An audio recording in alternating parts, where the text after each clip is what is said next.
Income tax department का notice मिलने के बाद आपको कैसे रिप्लाई करना है। इनकम टैक्स के नोटिस में क्या ऐसा रिप्लाई करना होता है जिससे आपको किसी भी तरीके की आपको फाइनेंशियल हार्म ना हो, आपका और जो लीगल राइट है वो सुरक्षित रहे। इनकम टैक्स के अधिकारियों को कैसे संतुष्ट करना होता है और अपने आप को इनकम टैक्स डिपार्टमेंट से कैसे बचाव करना होता है, उसी के बारे में ये वीडियो है। और इस वीडियो में एक एक पॉइंट्स मैं बिल्कुल लीगल तरीके से बताऊंगा और इस तरीके से बताऊंगा जिससे आपको इनकम टैक्स डिपार्टमेंट की तरफ से कोई परेशानी ना हो। आप उनको सारे जवाब भी दे देंगे, आपके पैसे भी सुरक्षित रहेंगे और आपके लीगल राइट्स भी सुरक्षित रहेंगे और आपको कोई परेशानी नहीं होगा। तो आइए शुरू करते हैं वीडियो को। और सबसे पहले जो भी लोग हमारे साथ नए जुड़ रहे हैं सभी का स्वागत। और आप सभी को बताना चाहता हूं कि मेरा जो वीडियो होता है ये पर्सनल फाइनेंस, बैंकिंग, इन्वेस्टमेंट और इंश्योरेंस, टैक्सेशन से संबंधित होता है। तो मैं हमेशा यहाँ पे law, personal finance, banking, insurance और टैक्सेशन से संबंधित ही वीडियो अपलोड करता हूँ। उसके अलावा मैं प्रत्येक दिन रात्रि 8 बजे अपने यूट्यूब चैनल पर लाइव होता हूँ, जहाँ पर आप सभी के सवालों का जवाब दिया जाता है। आइए इस वीडियो में हम लोग समझते हैं कि इनकम टैक्स का नोटिस आपको क्यों आता है। तो सबसे पहला जो रीज़न होता है इनकम टैक्स के नोटिस आने का, वो होता है आपका ITR नहीं भरा होना या उसको सही से नहीं भरा होना। अगर आप ITR हर फाइनेंशियल ईयर में अगर टाइम से आप ITR नहीं भरते हैं तो इनकम टैक्स डिपार्टमेंट आपको नोटिस भेज सकता है। इनकम टैक्स डिपार्टमेंट आपका जो भी इनकम होता है उस पर नज़र बनाए रखता है, चूँकि डिजिटल समय है।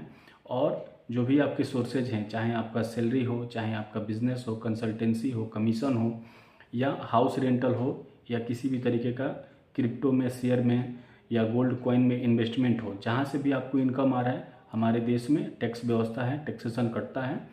तो आपको जो इनकम आ रहा है आपके अकाउंट्स में, उस इनकम पे आपको गवर्नमेंट को कुछ ना कुछ टैक्स देना होता है। तो वो टैक्स रिजीम में आप सभी को बताया गया है कि कितने इनकम पे कितना टैक्स है। या अगर आपको जानकारी नहीं है, मैं तो दूसरा वीडियो अपलोड कर दूंगा कि कितने इनकम पे कितने टैक्सेस लगते हैं और उसमें किस किस तरीके से आपको लीगल तरीके से टैक्स बचाया जा सकता है। लेकिन यहाँ पे बात हो रही है कि इनकम टैक्स का नोटिस क्यों आता है। तो पहला बात ये होता है कि अगर आप टैक्स पेयर हैं, आपके अकाउंट में इनकम होता है, तो टैक्स का अगर आप टैक्स टाइम से नहीं भरते हैं, ITR टाइम से नहीं भरते हैं, तो इनकम टैक्स डिपार्टमेंट आपको नोटिस भेज सकता है। दूसरा रीजन होता है इनकम टैक्स नोटिस मिलने का, वो ये होता है कि आपके ITR में मिसमैच होता है। मतलब आपका जो इनकम है वो ज़्यादा है और आपने जो टैक्स पे किया है वो कम किया है। आपने इनकम सोर्सेज को छुपाया है या किसी भी तरीके का आपने टैक्स बचाने का प्रयास किया है या कोई जानबूझ के कोई गलती की है या अनजाने में भी अगर आपकी तरफ से कोई गलती हुई हो, तो उसके चलते भी इनकम टैक्स डिपार्टमेंट आपको नोटिस भेज सकता है। और उसके अलावा जो रीजन होता है इनकम टैक्स नोटिस आने का, जिसमें यूजुअली नोटिस आने का चांसेस रहता ही रहता है, वो है high volume transaction. High volume transaction क्या होता है उसको समझेंगे कि अगर आप अपने किसी भी बैंक के सेविंग अकाउंट हो, चाहे आपका करंट अकाउंट हो, उसमें अगर 10 लाख रुपये से ज़्यादा का ट्रांजैक्शन करते हैं, अगर आप कैश डिपॉजिट 10 लाख से ऊपर का करते हैं, तो आप इनकम टैक्स नोटिस को इन्विटेशन भेज रहे हैं। किसी भी बैंक में जाके आप 10 लाख से ज़्यादा का अमाउंट अगर कैश में जमा करेंगे तो इनकम टैक्स उस सोर्स को जानने के लिए आपको नोटिस भेज सकता है।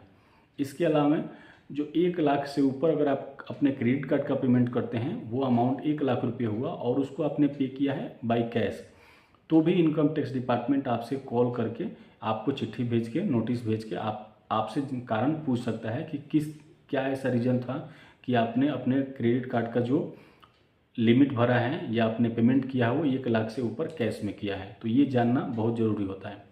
उसके अलावा अगर आप किसी तरीके की प्रॉपर्टी परचेज करते हैं, चाहे आप फ्लैट लेते हैं या प्लॉट लेते हैं या किसी भी तरीके का बना बनाया घर लेते हैं, उसमें आप 30 लाख से ऊपर का कोई ख़रीदारी करते हैं, 30, 40, 50 लाख के अगर आप किसी भी तरीके का हाउस प्रॉपर्टी अगर आप परचेज करते हैं, तो उसमें भी इनकम टैक्स डिपार्टमेंट ये जानना चाहता है कि आपके पास से ये पैसे कहाँ से आए। और इसीलिए इनकम टैक्स डिपार्टमेंट आपको नोटिस भी भेजेगा कि ये जो 40 से 50 लाख या उससे एबव जो है, 30 लाख से एबव जो भी आपने पेमेंट किया है और कोई भी आपने रियल एस्टेट परचेजिंग किया है, प्लॉट, फ्लैट, हाउस, किसी भी तरीके से, तो उसका इनकम का सोर्स क्या है उसी को जानने के लिए इनकम टैक्स डिपार्टमेंट आपको नोटिस भेजेगा। उसके अलावा है क्रिप्टो और शेयर ट्रेडिंग। क्रिप्टो करेंसी में जो लोग इन्वेस्टमेंट करते हैं वहाँ पे जो टैक्सेस लगते हैं उसे 35% का लगता है। इसलिए गवर्नमेंट की नज़र वहाँ पे ज़्यादा रहती है कि जो वहाँ से इनकम ले रहा है तो उनका टैक्स कटना ज़रूरी है। इसके अलावा शेयर मार्केट में भी, चाहे आप शेयर में, चाहे स्टॉक में, चाहे गोल्ड में, कॉइन में, किसी तरीके का अगर शेयर मार्केट से इन्वॉल्व आपका है बिजनेस, आप वहाँ पे ट्रेडिंग वगैरह करते हैं तो वो उसका भी इनकम सोर्सेज जानने के लिए डिपार्टमेंट आपको नोटिस भेज सकता है। ठीक है। और इसके अलावा अगर इंडियन गवर्नमेंट की किसी संस्था को, विजिलेंस को, ठीक है, या साइबर क्राइम को या किसी अन्य डिपार्टमेंट को कहीं से किसी तरीके का कोई खुफिया जानकारी मिलता है, कोई आपके खिलाफ कंप्लेन मिलता है कि ये व्यक्ति है और इसका ये अकाउंट नंबर है, क्रेडिट कार्ड नंबर है और ये किसी तरीके के इलीगल बिजनेस में इन्वॉल्व है, कोई सस्पिशियस ट्रांजैक्शन कर रहा है और गवर्नमेंट को या नेशन वाइड इससे कोई नुकसान हो सकता है, तो गवर्नमेंट आपको नोटिस भेज के आपके टैक्सेस के बारे में और आपकी इनकम के बारे में और आपके पूरे बैलेंस शीट को जांच करवा सकता है। तो ये भी एक महत्वपूर्ण कारण है। उसके अलावा इनकम टैक्स के और भी कई रीजन होते हैं जिसमें किसी डिपार्टमेंट्स को या किसी बड़े अधिकारी को भी अगर आपके बारे में कोई गोपनीय सूचना मिलती है तो उसमें जांच के आदेश दे सकते हैं। अब सवाल बनता है कि अगर आपको इनकम टैक्स का नोटिस मिल जाए तो उसमें क्या करना होता है। देखिए, सबसे पहली बात यह है कि इनकम टैक्स का नोटिस मिलना इस बात का कोई वैलिड प्रूफ नहीं होता है कि आप इलीगल बिजनेस में हैं, आपने कोई क्राइम किया है या आप गलत रास्ते पे हैं।